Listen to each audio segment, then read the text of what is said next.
इसको हटा दें पहले पूरा।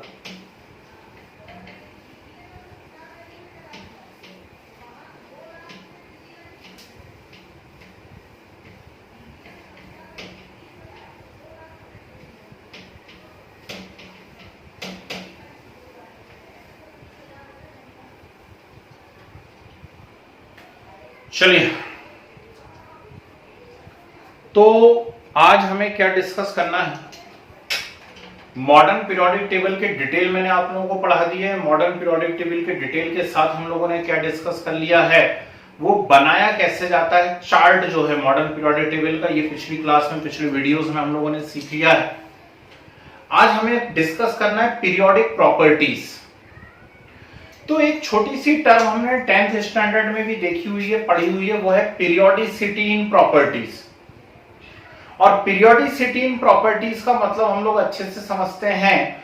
पीरियोडिसिटी इन प्रॉपर्टीज का मतलब होता है repetition of property after a definite interval of atomic number. Atomic number का एक डेफिनेट इंटरवल हो और उसके बाद यदि प्रॉपर्टी का रिपीटेशन हो जाता है तो हम उसे कहा करते हैं पीरियोडिसिटी इन प्रॉपर्टीज। जैसे मैंने आपसे कहा कि लेफ्ट साइड जब हम देखते हैं पीरियोडिक टेबल के, तो हम एक नंबर लिखा करते थे, याद करिए, 2 8 8 18 18 32 लिखते थे ऐसा। ठीक, इसकी हेल्प से हम क्या करते थे, जैसे मैंने यहां पर लिख दिया है आपके सामने, मान लीजिए lithium, sodium, potassium, rubidium, caesium, francium. Lithium का एटॉमिक नंबर है 3, तो इस 3 एटॉमिक नंबर में हम 8 को प्लस कर देते थे तो सोडियम का आ जाता था 11। इस 11 में 8 को प्लस कर देते थे तो पोटेशियम का आ जाता था 19। और lithium, sodium, potassium, rubidium, caesium, francium एक ही ग्रुप के एलिमेंट है, मतलब एक जैसी प्रॉपर्टी शो करते हैं। तो रिपीटेशन ऑफ प्रॉपर्टी हो रहा है आफ्टर अ डेफिनेट इंटरवल, इसको कहा जाता है पीरियोडिसिटी इन प्रॉपर्टीज। समझे बात को? तो ये बात हमें डिस्कस करना है। दूसरी बात, यदि आप मॉडर्न पीरियोडिक लॉ की बात करते हैं तो मोसले अंकल का क्या कहना था? मोसले अंकल का कहना था physical and chemical properties of elements are periodic function of their atomic number.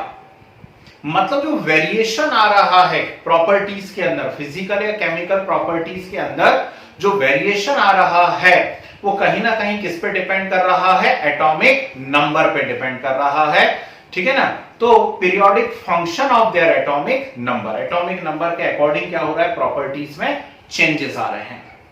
ठीक, अब हमें यहां कौन कौन सी पीरियोडिक प्रॉपर्टीज डिस्कस करना है? तो पीरियोडिक प्रॉपर्टी में हमें यहां पर पहली जो चीज डिस्कस करना है वो है effective nuclear charge.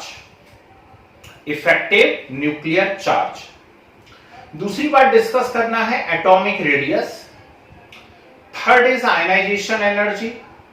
Fourth is electron affinity and fifth is electronegativity. ठीक, ये 5 पीरियोडिक प्रॉपर्टी हमें बहुत अच्छे से डिस्कस करना है। और मेरा ऐसा पर्सनली सोचना है कि जो बेस्ट पीरियोडिक प्रॉपर्टी होती है, जिस पे बाकी की चारों प्रॉपर्टी डिपेंड करती हैं, वो होती है इफेक्टिव न्यूक्लियर चार्ज। ठीक है, सबसे ज्यादा कंसंट्रेट हमें किसके ऊपर करना चाहिए? इफेक्टिव न्यूक्लियर चार्ज के ऊपर करना चाहिए। यदि इफेक्टिव न्यूक्लियर चार्ज एक बार समझ में आ गया तो बाकी सारी प्रॉपर्टीज हमसे बनती चली जाती हैं। ठीक, अब कैसे हम इफेक्टिव न्यूक्लियर चार्ज को एक्सप्लेन करेंगे? बिल्कुल बोर्ड पे बने रहना, कोई कुछ नहीं बोलेगा अगले आधे घंटे तक, 45 मिनट तक सिर्फ और सिर्फ सुनते जाना। बहुत सारी मैं कैलकुलेशंस आपको बता रहा हूं बोर्ड के ऊपर, तो आज आपको पता पड़ेगा कि इफेक्टिव न्यूक्लियर चार्ज होता क्या है और फिर उसकी कैलकुलेशंस कैसे की जाती हैं। ठीक है ना? पहले कुछ सिंपल वाला मैं आपको बता देता हूं, थ्योरेटिकली काम चलाऊ, और उसके बाद फिर उसका एकदम अपन कंसेप्ट पे पहुंच जाते हैं, थोड़ा गहराई वाली बात पर है। हमने कहा यहां कहीं न्यूक्लियस है और न्यूक्लियस के चारों ओर कुछ सर्कुलर पाथ बने हुए हैं और इन सर्कुलर पाथ के अंदर क्या हो रहे हैं? इलेक्ट्रॉन्स घूम रहे हैं। ठीक, तो न्यूक्लियस है और न्यूक्लियस के चारों तरफ सर्कुलर पाथ है, उनमें क्या हो रहे हैं? इलेक्ट्रॉन्स घूम रहे हैं। ठीक, अब ये मत बोलना कि फर्स्ट शेल में 2 इलेक्ट्रॉन्स आते हैं और इसमें 8 आते हैं और इसमें 8। मैंने तो एक प्रोबेबिलिटी जोन बनाया हुआ है, इस प्रकार से इलेक्ट्रॉन बिखरे हुए हैं, डिफरेंट शेल्स हैं वहां पर, ठीक है। न्यूक्लियस इन शेल के अंदर जितने भी इलेक्ट्रॉन्स हैं, उन सारे के सारे इलेक्ट्रॉन्स को अपनी तरफ अट्रैक्ट कर रहा है। सारे के सारे इलेक्ट्रॉन को न्यूक्लियस अपनी तरफ अट्रैक्ट कर रहा है, मतलब न्यूक्लियस का अट्रैक्शन फोर्स लग रहा है इलेक्ट्रॉन्स के ऊपर। तो ये सिंपल न्यूक्लियर अट्रैक्शन है। ये सिंपल क्या है? न्यूक्लियर अट्रैक्शन है ना, न्यूक्लियर अट्रैक्शन। लेकिन एक इंटरेस्टिंग बात निकल करके आती है, ध्यान से सोचिएगा कि मान लीजिए मेरे पास कोई एक स्ट्रॉन्ग मैग्नेट है, यहां पर मेरे पास कोई एक मैग्नेट रखी हुई है और इस पे मैंने यहां पर थोड़ा सा आयरन का एक पाउडर डाल दिया इस डिस्टेंस पर, फिर मैंने इस डिस्टेंस पर आयरन का पाउडर डाला हुआ है, फिर मैंने यहां पर आयरन का पाउडर डाला हुआ है। सोच समझ करके बताइए किस आयरन पाउडर पर मैग्नेट का अट्रैक्शन मैक्सिमम होगा? 1 नंबर पोजीशन या 2 या 3? 1 नंबर पोजीशन पे मैग्नेट का अट्रैक्शन मैक्सिमम होगा, ठीक। तो यही बात तो हम किसके बारे में बोलना चाह रहे हैं? एटम के बारे में बोलना चाह रहे हैं। भाई उस मैग्नेट को आप मान लीजिए न्यूक्लियस और उस आयरन पाउडर को आप मान लीजिए इलेक्ट्रॉन, ठीक है ना। मैग्नेट को आप क्या मान लीजिए? न्यूक्लियस, और आयरन पाउडर को आप क्या मान लीजिए? इलेक्ट्रॉन्स। तो जैसे जैसे न्यूक्लियस से इलेक्ट्रॉन की डिस्टेंस इंक्रीज होती जाएगी, जैसे जैसे न्यूक्लियस से इलेक्ट्रॉन की डिस्टेंस इंक्रीज होती जाएगी, वैसे वैसे न्यूक्लियस का अट्रैक्शन क्या होता जाएगा? उसके ऊपर डिक्रीज होता जाएगा। और न्यूक्लियस का अट्रैक्शन यदि डिक्रीज होता चला जाएगा तो फिर क्या होगा? है तो फिर इलेक्ट्रॉन की एनर्जी इंक्रीज होती जा रही है, एनर्जी बढ़ रही है। इलेक्ट्रॉन न्यूक्लियस से दूर जा रहा है, उसकी एनर्जी क्या होती जा रही है? इंक्रीज होती चली जा रही है। तो कुल मिलाकर के न्यूक्लियस का जो अट्रैक्शन लग रहा है उसको हम क्या बोल रहे हैं? न्यूक्लियर अट्रैक्शन बोल रहे हैं। अब ये इफेक्टिव न्यूक्लियर चार्ज क्या बला है? तो होता क्या है कि जब भी हम केमिस्ट्री पढ़ते हैं या नया नया सीखना चालू करते हैं केमिस्ट्री को, तो हमारे दिमाग में बस एक ही चीज भर दी जाती है कि यहां पर न्यूक्लियस है, न्यूक्लियस के अंदर प्रोटॉन है पॉजिटिवली चार्ज, बाहर नेगेटिवली चार्ज इलेक्ट्रॉन्स घूम रहे हैं और प्रोटॉन उन इलेक्ट्रॉन्स को अपनी तरफ खींच रहा है, ठीक। 2 क्वेश्चन मैं पूछूंगा। जब इलेक्ट्रॉन और प्रोटॉन पे इक्वल और अपोजिट चार्जेस हैं, जब इलेक्ट्रॉन और प्रोटॉन पे इक्वल और अपोजिट चार्जेस हैं और जब उनके नंबर्स भी सेम हैं, जितने इलेक्ट्रॉन है उतने ही प्रोटॉन हैं, तो हमेशा प्रोटॉन ही इलेक्ट्रॉन को क्यों खींचते हैं? इलेक्ट्रॉन प्रोटॉन को क्यों नहीं खींच लेते बाहर? प्रोटॉन का मास जो है वो इलेक्ट्रॉन के मास से नियरली 10,000 टाइम्स ज्यादा है। प्रोटॉन का मास इलेक्ट्रॉन के मास से नियरली 10,000 टाइम्स ज्यादा है ना। तो इतनी भारी आइटम को, मतलब चींटी जो है आपकी कार को खींच के लेके भाग गई, ऐसा पॉसिबल है क्या? नहीं हो पाएगा, ठीक है ना। वो सिर्फ हॉलीवुड की मूवीज में हो सकता है, बाकी प्रैक्टिकली ऐसा पॉसिबल नहीं है।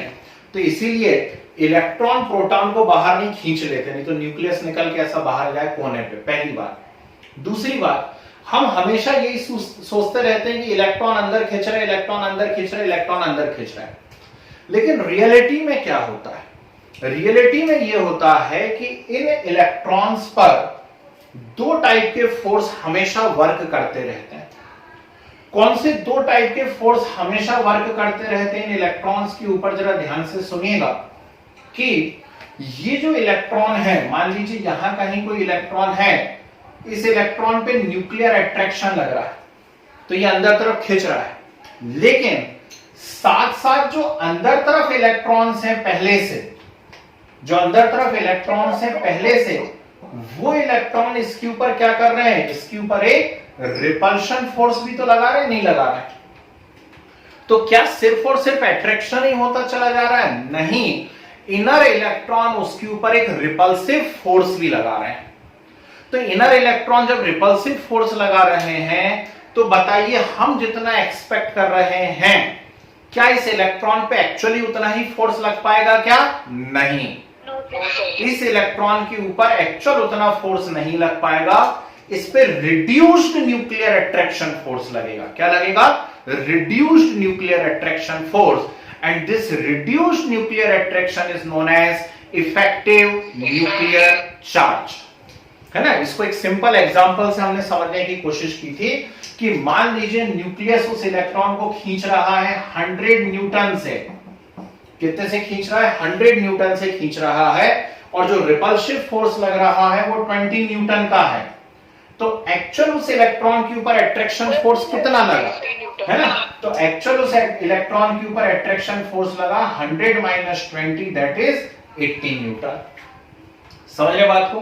तो this reduced nuclear attractive force, this reduced nuclear attractive force is known as what? Effective nuclear charge। कुछ गुस्सा दिमाग के अंदर? पहली चीज समझ में आई सब लोगों को, इफेक्टिव न्यूक्लियर चार्ज क्या होता है। ठीक। दूसरा एक और कंसेप्ट आपको यहां पर सीखना पड़ेगा, दैट इज शील्डिंग इफेक्ट और स्क्रीनिंग इफेक्ट। ध्यान से सुनिएगा, क्या बोला मैंने? शील्डिंग इफेक्ट और स्क्रीनिंग इफेक्ट। अभी शील्डिंग या स्क्रीनिंग इफेक्ट क्या होता है उसे समझिए। मल्टी इलेक्ट्रॉन एटम्स जो होते हैं, मल्टी इलेक्ट्रॉन एटम मतलब जिनके अंदर ढेर सारे इलेक्ट्रॉन्स हों। मल्टी इलेक्ट्रॉन एटम से मतलब क्या है? जिनके अंदर ढेर सारे इलेक्ट्रॉन्स हों। तो सभी इलेक्ट्रॉन पर नेगेटिव चार्ज है, सभी इलेक्ट्रॉन पर नेगेटिव चार्ज, और सबकी इच्छा होगी कि वो क्या हो जाए? पॉजिटिव की तरफ अट्रैक्ट हो जाए। तो पॉजिटिव की तरफ अट्रैक्ट हो जाए तो सारे के सारे इलेक्ट्रॉन क्या करेंगे? न्यूक्लियस की तरफ भागने की कोशिश करेंगे न्यूक्लियस की तरफ भागने की कोशिश। और जब वो न्यूक्लियस की तरफ भागने की कोशिश करेंगे तो न्यूक्लियस को चारों तरफ से घेरेंगे न्यूक्लियस को चारों तरफ से। न्यूक्लियस का इस प्रकार चारों तरफ से घिर जाना किससे? इलेक्ट्रॉन्स से, is known as what? Shielding effect और स्क्रीनिंग इफेक्ट। समझ रहे बात को? इस प्रकार इलेक्ट्रॉन जब न्यूक्लियस जब चारों तरफ से इलेक्ट्रॉन से घिर जाता है तो हम बोलते हैं क्या बन गई? उसके चारों तरफ इलेक्ट्रॉन की शील्ड बन गई है या स्क्रीन बन गई है। कल किसी बैच में बहुत प्यारा सा एग्जांपल मैं दे रहा था कि कोई भी सेलिब्रिटी हमारे शहर में आ जाए, है ना? दो ही सेलिब्रिटी हैं इंडिया के अंदर, श्री श्री श्री श्री 1008 राहुल गांधी जी और दूसरे श्री श्री केजरीवाल जी, है ना? अब वो आ जाए हमारे सिटी में तो सब लोग दौड़ पड़ेंगे उनके, ऐसे नहीं, सब लोग दौड़ पड़ेंगे उनकी तरफ, चारों तरफ से उनको घेर लेंगे स्वागत के लिए, है ना? तो हुआ क्या? वो इलेक्ट्रॉन क्लाउड बन गया, उस सेलिब्रिटी को ने क्या कर लिया? घेर लिया चारों तरफ से, है ना? स्वागत करेंगे उनका अलग अलग तरीके से। बस एक क्लाउड बन गया, एक डेंस वहां पे क्राउड बन गया है। This is known as what? Screening और शील्डिंग इफेक्ट। अब बहुत सोच समझ करके बोलना, यदि स्क्रीनिंग इफेक्ट ज्यादा है, what is the meaning of screening effect ज्यादा है? The meaning of screening effect ज्यादा है is density of electron cloud is high. क्या? Density of electron cloud is high. यदि इलेक्ट्रॉन क्लाउड की डेंसिटी ज्यादा है तो बताइए जो वैलेंसी इलेक्ट्रॉन है उस पे इनर इलेक्ट्रॉन का रिपल्सिव फोर्स ज्यादा रहेगा या कम रहेगा? ज्यादा रहेगा। तो अभी जो मैं 20 न्यूटन लिख रहा था, हो सकता है वो 40 न्यूटन हो जाए। कितना हो जाए? वो हो सकता है 40 न्यूटन, और 40 न्यूटन हो जाए तो अब 20 माइनस 40 कितना जाएगा आपका आंसर? 60। समझ रहे? डेंसिटी और यदि बढ़ी अंदर तो रिपल्सिव फोर्स और ज्यादा बढ़ जाएगा, रिपल्सिव फोर्स और ज्यादा बढ़ जाएगा तो वैलेंसी इलेक्ट्रॉन और दूर चला जाएगा न्यूक्लियस से। समझ रहे बात को? मतलब क्या हुआ? Means effective nuclear charge, effective nuclear charge inversely proportional to shielding effect. Yes or no? है? जैसे जैसे shielding effect increase होगा वैसे वैसे इफेक्टिव न्यूक्लियर चार्ज क्या होता जाएगा? डिक्रीज। क्या है shielding effect? Density, inner electron की डेंसिटी, इनर इलेक्ट्रॉन का डेंस इलेक्ट्रॉन क्लाउड। कुछ दो बातें घुसी सभी के दिमाग के अंदर, तो समझ में आया इफेक्टिव न्यूक्लियर चार्ज क्या है और शील्डिंग इफेक्ट क्या है। अब इफेक्टिव न्यूक्लियर चार्ज की कैलकुलेशंस कैसे की जाती हैं? ठीक है, ऐसा नहीं है तो एक मनगढ़ंत वैल्यू मैंने दे दी थी कि 100 है और 20 न्यूटन का रिपल्सिव फोर्स है, 40 न्यूटन का रिपल्सिव फोर्स है, ऐसा नहीं। इसकी एक्चुअल कैलकुलेशंस कैसे की जाती हैं, आज ये बात हम लोगों को यहां पर सीखना है, ध्यान से देखिएगा। तो एक्चुअल कैलकुलेशंस की जाती हैं with the help of Slater rule. ठीक, इफेक्टिव न्यूक्लियर चार्ज की कैलकुलेशन हम कैसे करते हैं, with the help of Slater rule. और स्लेटर रूल क्या बोलता है, स्लेटर रूल बोलता है Z effective is equal to Z minus sigma. खत्म। Z effective is equal to Z minus sigma, ये होता है स्लेटर रूल। अब सवाल उठ गया बैठे बैठे एकदम से, क्या सवाल उठ गया, what is Z effective? What is Z effective? It is effective nuclear charge. What is Z? Z is actual nuclear charge, means number of protons, atomic number, है? And what is sigma? Sigma is screening constant. ठीक है, sigma क्या है यहां पर, screening constant है। तो मुझे किसी भी एटम के किसी भी पर्टिकुलर इलेक्ट्रॉन का मान लीजिए बोला जाए इफेक्टिव न्यूक्लियर चार्ज निकालिए या उसका स्क्रीनिंग कांस्टेंट निकालिए, तो हम कैसे करते हैं, है ना। तो बहुत ही सिंपल सी कैलकुलेशंस होती हैं, यहां देखिएगा जरा ध्यान से। सबसे पहले तो आप अफबॉ प्रिंसिपल के अकॉर्डिंग एनर्जी यहां पर लिख लेते हैं सब शेल की। कैसे लिख लेते हैं, 1s के बाद कौन आता है, 2s2p, फिर कौन आता है 3s3p 3d, फिर 4s 4p 4d 4f, ऐसी शेल आगे बढ़ती चली जाती हैं। ध्यान रखिएगा, यहां पर हम इनके छोटे छोटे से क्लस्टर या ग्रुप्स बनाया करते हैं। क्या बनाते हैं हम इनके छोटे छोटे क्लस्टर या ग्रुप्स। तो पहला क्लस्टर बनेगा अकेला 1s के इलेक्ट्रॉन्स का या 1s का, है ना। सेकंड बनेगा 2s और 2p का, सेकंड क्लस्टर किसका बन जाएगा, 2s 2p। थर्ड क्लस्टर यहां पर बनेगा 3s 3p, किसका बनेगा, 3s एंड 3p का बनेगा। 3d को उसमें क्लस्टर में आप इन्वॉल्व नहीं करेंगे। ऐसे यहां पर 4s 4p आएगा, 4d और 4f को आप उसके अंदर इन्वॉल्व नहीं करेंगे। तो ऐसे छोटे छोटे से क्लस्टर हम यहां पर बना दिया करते हैं।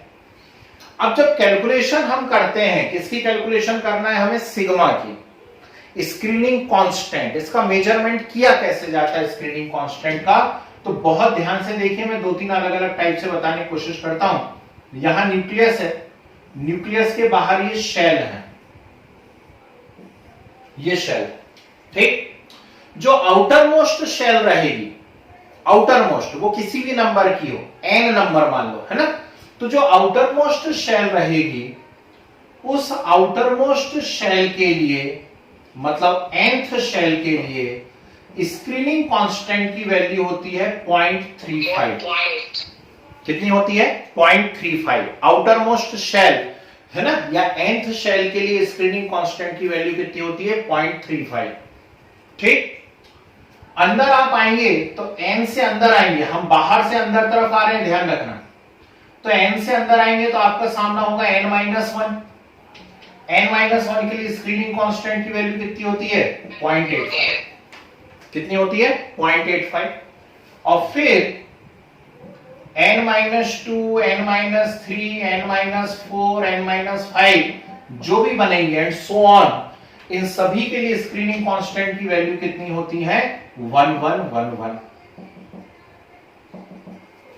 समझ रहे हैं बात को, ठीक। तो किसी भी नंबर का वैलेंसी शेल है, किसी भी नंबर का वैलेंसी शेल है, उसका स्क्रीनिंग कांस्टेंट कितना होगा, 0.35। उसके अंदर वाले का कितना होगा, 0.85। और उसके अंदर जितनी भी होंगी उनके लिए स्क्रीनिंग कांस्टेंट की वैल्यू कितनी होगी, 1। But this rule is applicable only for SFP सबसे, only for S and P। ये केवल कहां तक एप्लीकेबल है, S एंड P के लिए एप्लीकेबल है, S एंड P के लिए एप्लीकेबल है केवल, है ना। यदि मान लीजिए D या F आ जाए तो क्या करते हैं, तो मैं एक अलग डायग्राम बना रहा हूं यहां पर।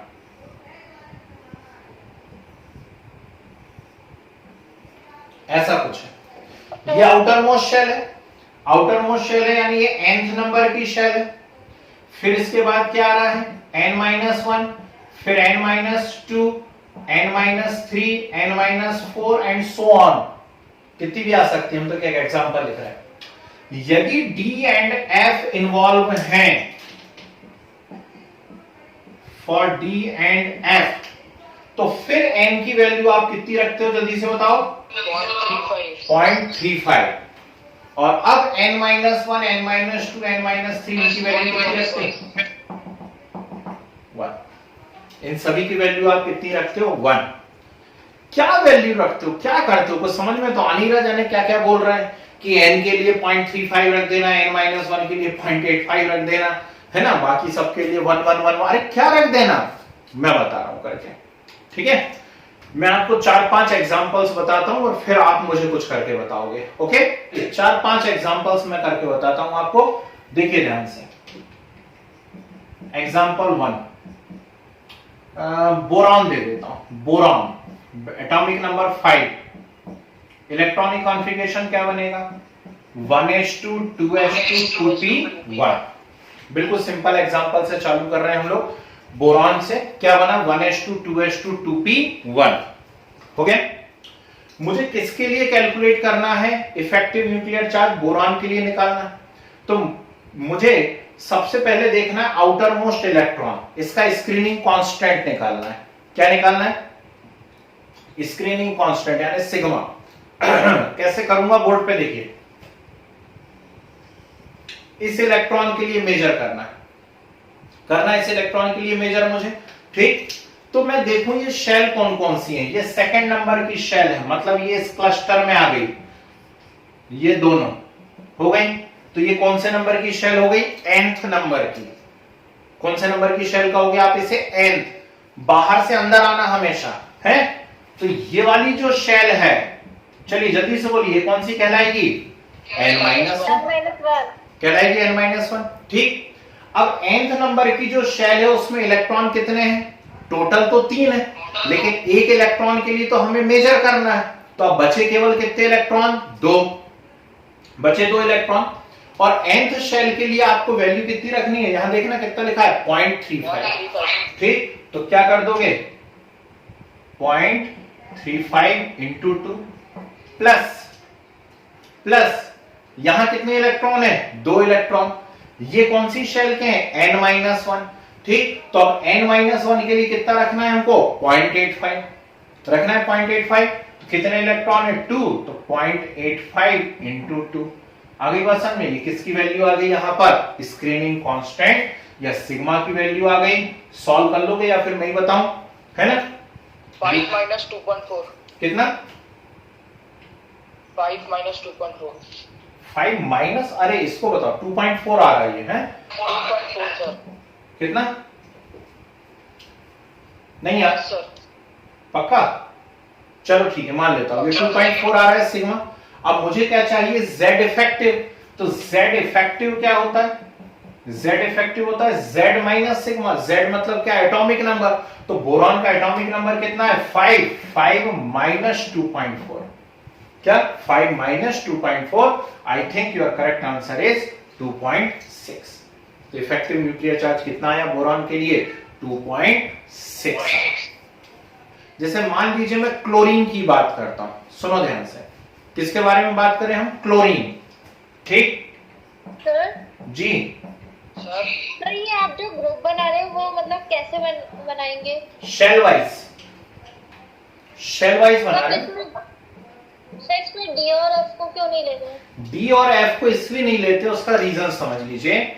ये ऐसा है कि जैसे मान लीजिए जहां आप एक छोटे से रूम के अंदर बैठे हुए, या फिर 10 लोग हैं, वो एक रूम के अंदर बैठे हुए हैं, पास आ गए, और वही 10 लोग जाकर के फुटबॉल स्टेडियम में कहीं पर उनको बिठा दिया जाए, है ना।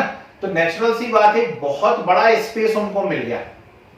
तो ये माना जाता है the screening effect of 3D and 4F subshell is minimum, या D एंड F सबशेल के लिए स्क्रीनिंग इफेक्ट कैसा होता है, मिनिमम होता है। क्यों होता है D और F के लिए स्क्रीनिंग इफेक्ट मिनिमम, क्योंकि उनका साइज बहुत बड़ा होता है, तो उनके इलेक्ट्रॉन जो होते हैं वो न्यूक्लियस को प्रॉपरली शील्ड नहीं कर पाते, अच्छे से ढक नहीं पाते हैं।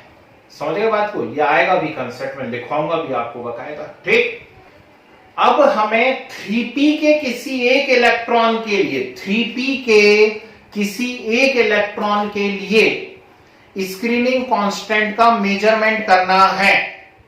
ओके, तो 3p के किसी एक इलेक्ट्रॉन के लिए स्क्रीनिंग कांस्टेंट का मेजरमेंट करना, तो हमारी स्टाइल क्या रहेगी?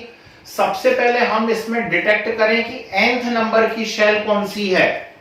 nth नंबर की शेल मतलब जो आउटर मोस्ट होती है।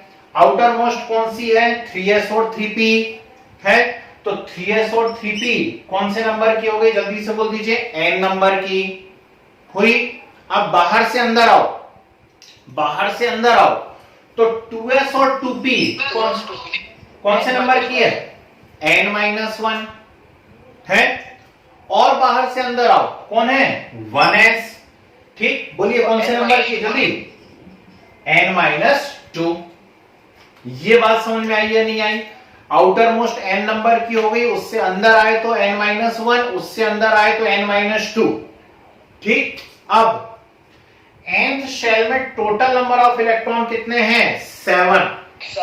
nth शेल में टोटल नंबर ऑफ इलेक्ट्रॉन कितने हैं? 7 है, 7। लेकिन मुझे किसी एक इलेक्ट्रॉन का निकालना है p के, तो किसी एक इलेक्ट्रॉन का निकालना है तो कितने बचे? 7 थे टोटल, एक के लिए निकालना है तो बचे कितने? 6।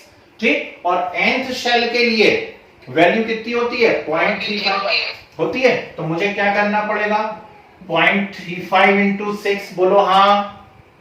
ठीक, यस सर। प्लस इधर n-1 में टोटल नंबर ऑफ इलेक्ट्रॉन कितने हैं? 6 + 2 8 है, और n-1 के लिए कितना करना पड़ेगा? 0.85।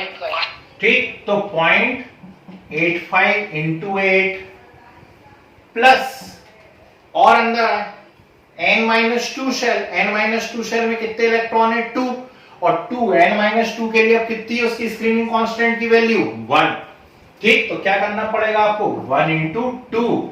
अब आप इसे टोटल सॉल्व करोगे तो आपको क्या मिलेगा? सिग्मा। ठीक, और फिर आपको निकालना है Z इफेक्टिव, तो 17 माइनस यहां जो भी आया आपका सिग्मा, वो उठा करके रख दीजिए, आपका आंसर आएगा। कुछ गुस्सा दिमाग में? कोई डाउट किसी को? नहीं? चलिए, फिर एक और एग्जांपल मैं आपको बताता हूं, स्कैंडियम। ध्यान से देखना, देख लेना जो भी आंसर आ रहा हो यहां पे। अब मान लीजिए हमें स्कैंडियम के लिए सॉल्व करना है। ठीक है, स्कैंडियम के d इलेक्ट्रॉन के लिए निकालते हैं। चलो, अब स्कैंडियम है, एटॉमिक नंबर कितना है? 21। 21 का आपने इलेक्ट्रॉनिक कॉन्फ़िगरेशन बनाया तो वो आया 1s2 2s2 2p6 3s2 3p6 4s2 3d1 4s2 3d1। तो मैंने 3d को अंदर लिख लिया और 4s2 हो गया। किसके लिए कैलकुलेशन करना है? मुझे d इलेक्ट्रॉन के लिए कैलकुलेशन करना है। किसके लिए कैलकुलेशन करना है? d इलेक्ट्रॉन के लिए। मान लीजिए अब d इलेक्ट्रॉन के लिए यदि कैलकुलेशन करना है तो 4s के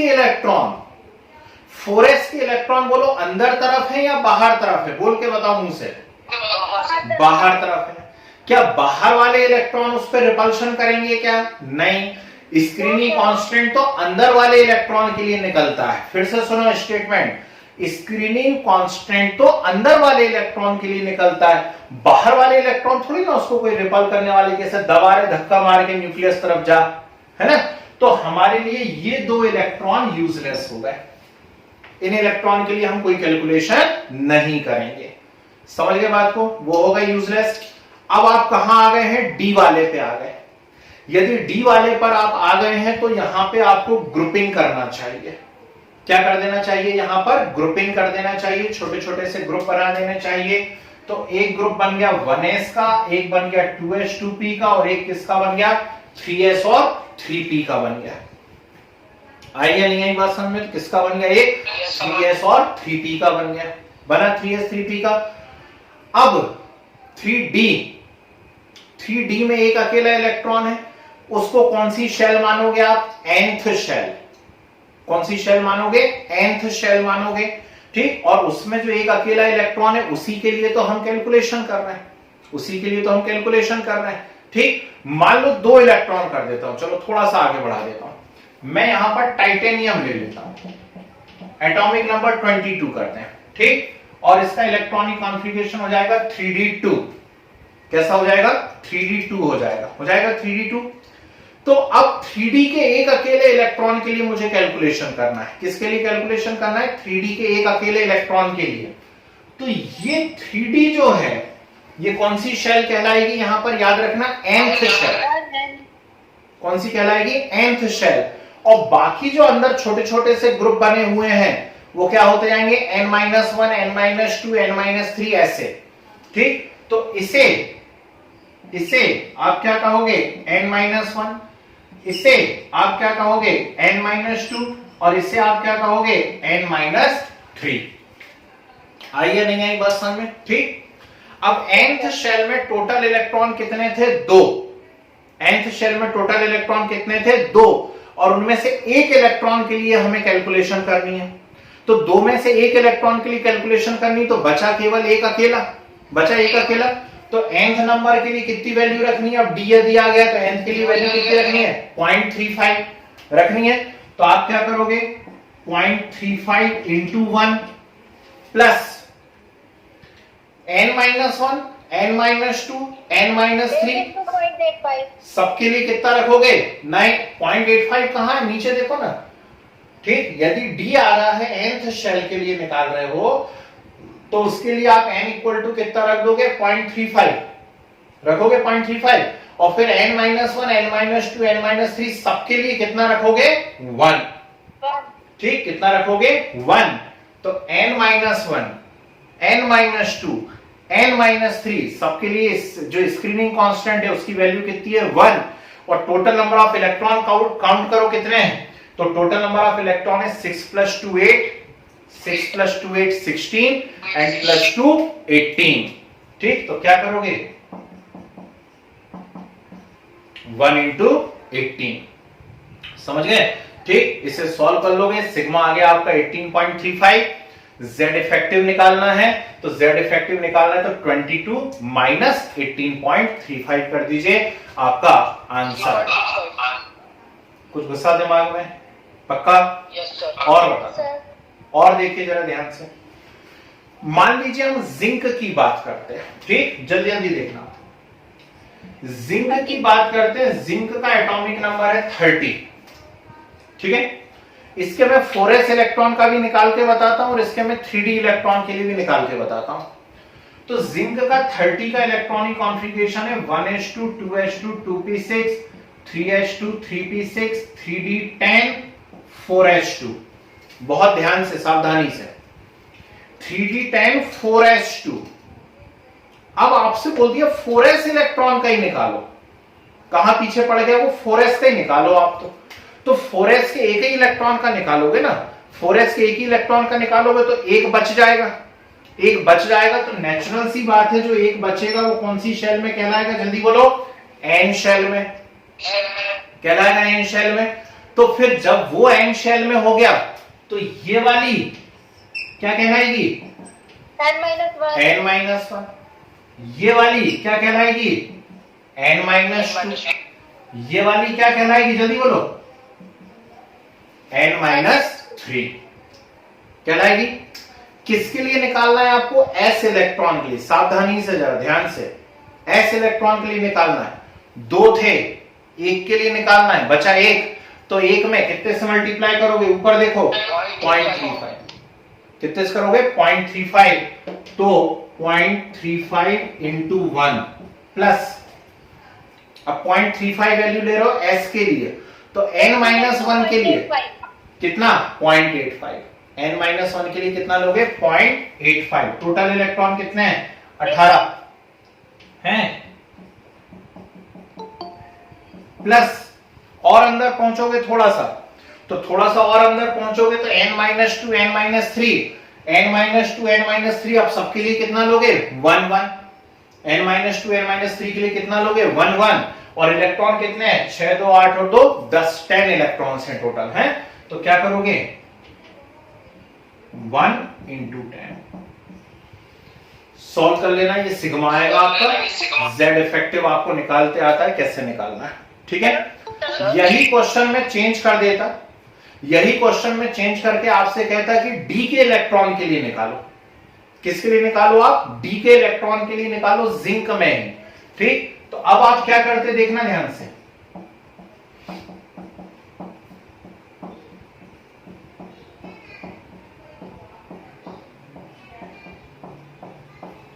अब डी के एक इलेक्ट्रॉन के लिए निकालना है, बड़ा मजा आने वाला है। डी के एक इलेक्ट्रॉन के लिए निकालना है आपको, ठीक। तो बोलो बाहर वाले 4s का कोई रोल है क्या, यस और नो? No sir. ये गए बाहर के। डी के लिए निकालना है, तो डी के लिए निकालना है तो बनी बात है 3D कौन सी शेल कहलाने लगेगी? nth कहलाएगी n। तो ये जो बचा हुआ पोर्शन है ये क्या हो जाएगा? n-1, ये n-2 और ये n-3।